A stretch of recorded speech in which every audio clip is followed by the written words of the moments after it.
And as you know, I own and operate Lincoln Disc and Nutrition here in Lincoln. And today I have the pleasure of having Rhiannon Woodruff here, who is a licensed mental health care practitioner here in Lincoln. In fact, her office is about a mile and a half from mine.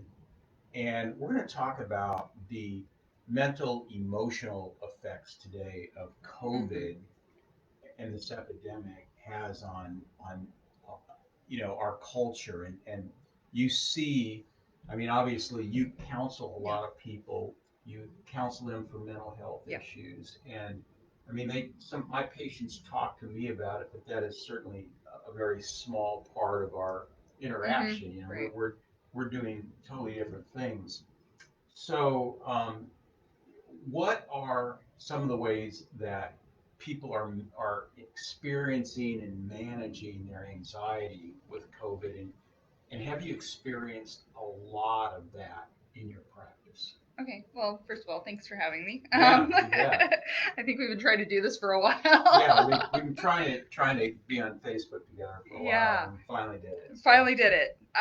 So let me think. To answer, there's different ways people are going through this, and that's because everybody's different. So, but primarily, I'm seeing two groups of people. I've got the people who are kind of stressed and anxious, because they cannot get to their normal social supports. They can't get out with their friend groups. They can't get out with their family. Maybe they're not interacting with their coworkers the way they used to because they're working from home. So there's a lot of stress and anxiety from not having that social interaction. And I see that a lot of the time with my extroverted clients.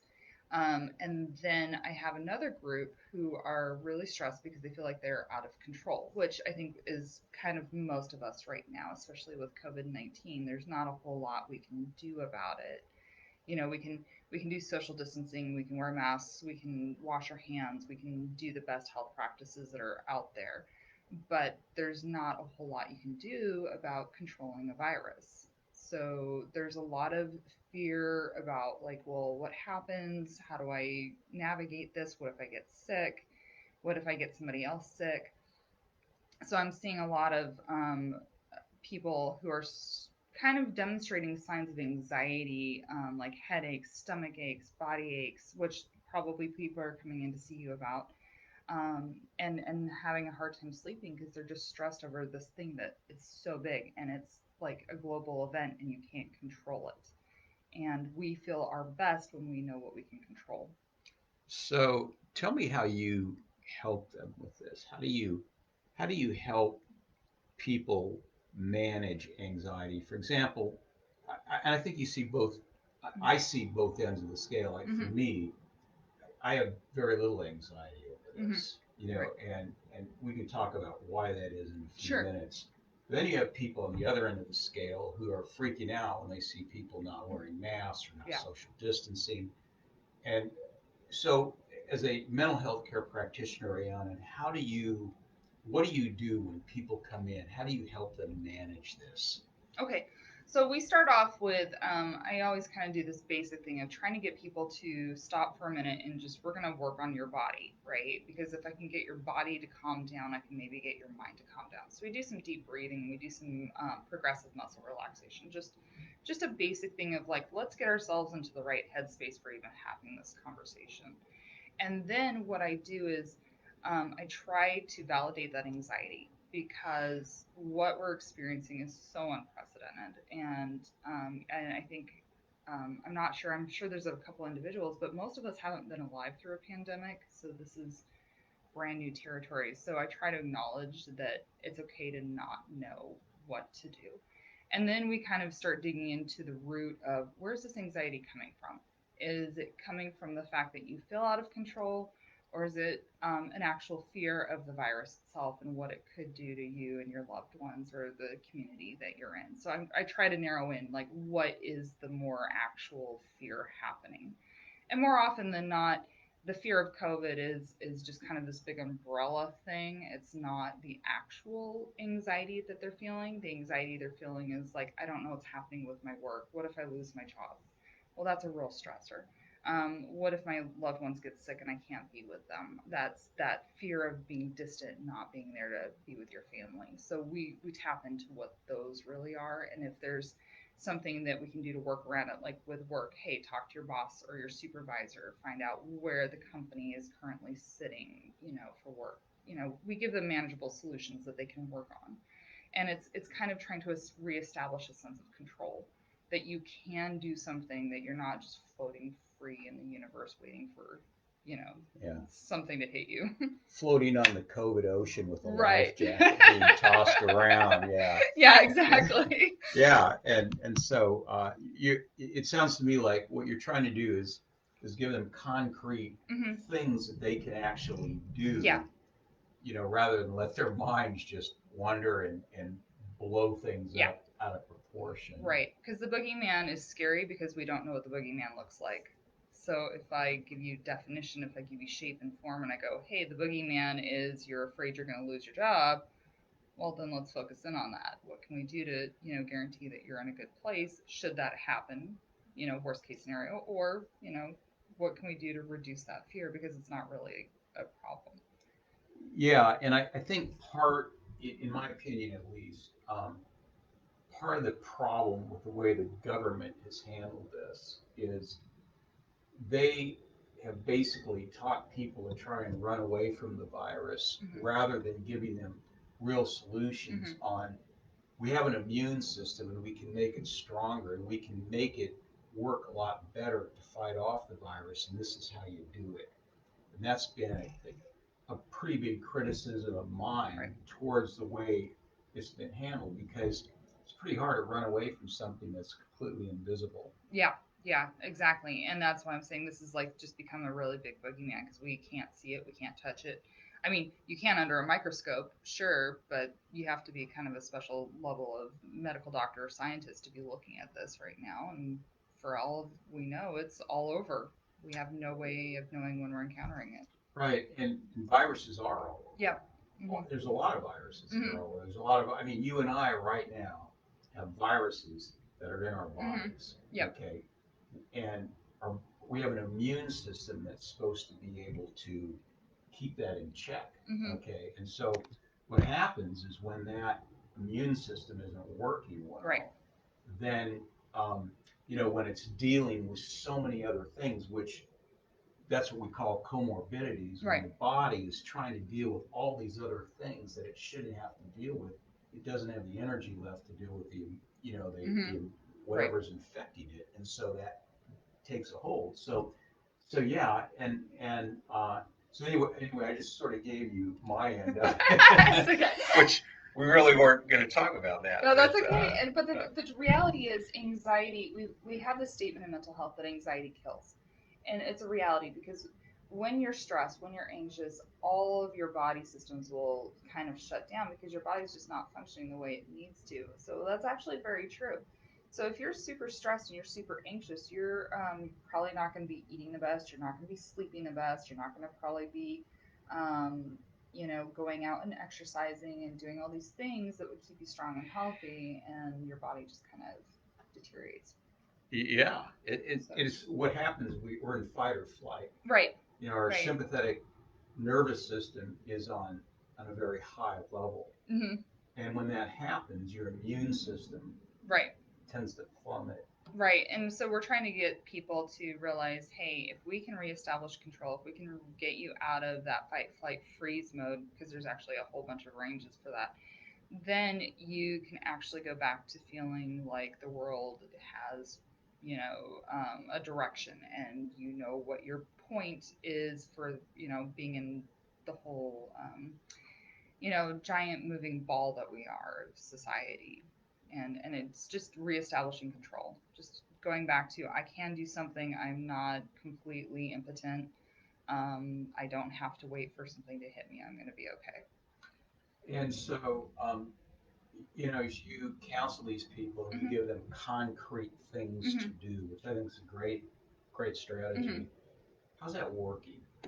It depends on the person. Mm-hmm. um, you've got the whole range. I've got some people who are just totally on the ball. I say, hey, let's take this apart, let's deconstruct it, and they're really good. They've got really good insight into what's going on. And once I just kind of point them in the right direction, they're like, "Oh my gosh, how did I not see this?" kind of thing.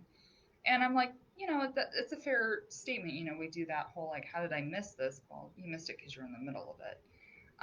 And once I give them kind of a direction to focus on, they take it and run with it. Mm-hmm. And then I have other clients where it's a little more hand holding and kind of sometimes I want to get out the cattle prod and go, "Come on, and let's keep moving forward." Yeah. Hmm. In what age? Now I know you're right near Union College here in Yeah. town, just like a half a block away. Yeah. Uh, We're right next to Union College. yeah. So are a lot of your clients college age, or what is the age range right now? That's I was gonna say before COVID, we had a really good span. Because we see everybody from children up to older, more elderly clients. So we kind of, our clinic does the whole breadth of ages. But I would say we have a good portion of college students, both from not just from the college, but from UNL and Southeast Community College and a lot of high school students, and they're all expressing the same thing of like, what do we do? Their biggest fears are uncertainty of the future right now. So we do see a lot of that, and it makes sense because we're kind of stepping into, I almost want to say, a new era. You know. Yeah, and we don't know when that's going to end. No. Um, right. So do you have any, other than what we've talked about, do you have any like general advice, Rhiannon, that you would like just give to people who are in this state of anxiety and stress and other than going to Costco and buying Oh $500 my goodness! worth of Please toilet don't do paper? that. Please don't do that. The rest of us need toilet paper. Oh my gosh, I went into the Target the other day to buy hand soap because I had run out and I couldn't find any, and I was like, "Oh my goodness, here we go." So, it's a joke of what is it that we're in Jumanji and it's August, so we're on level 8 of Jumanji, and I'm like, "Please don't make us resort to banana leaves. This is not going to go well." Um, but I think the thing I'm going to jump off of is something Brene Brown said, is that when we're kind of panicking and when we're stressed, to start digging into that. And she usually talks about it with shame and guilt, and that's a really good point. But I think with this, let's look at it from stating the I'm anxious, I'm scared, I'm afraid. Let's acknowledge that. Let's own our feelings on what's happening and acknowledge that it's okay to feel that way because this is kind of a scary situation. Some people get the virus and they're fine.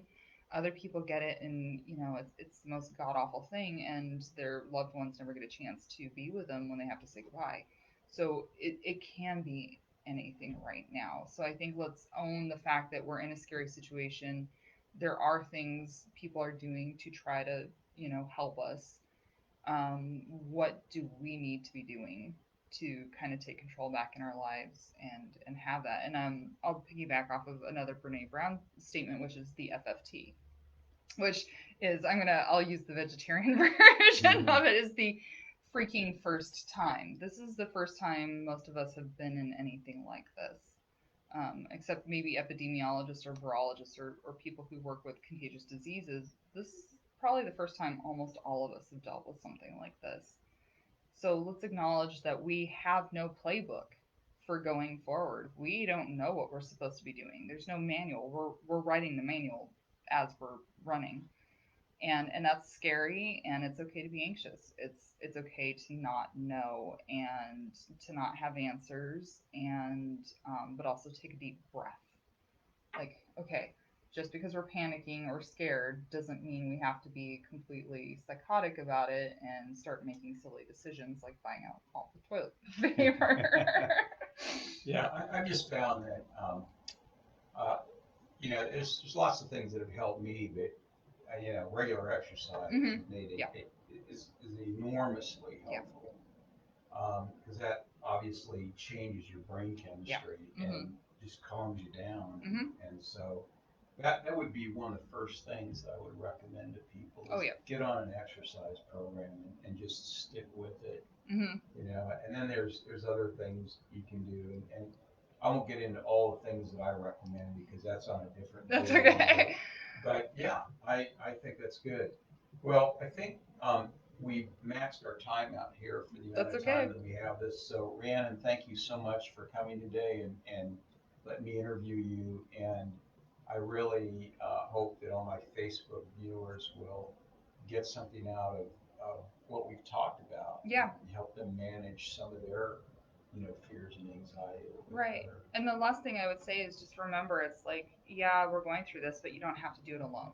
And don't feel like because you can't go out and be with your friends that you can't connect with them. Get on FaceTime, get on Zoom or whatever. And if nothing else, there's therapists. We're here. We totally get it. Hmm. So Good, good. Okay. Thanks a lot, Rhiannon. thank Appreciate you. it. Yeah, you bet. Okay, good.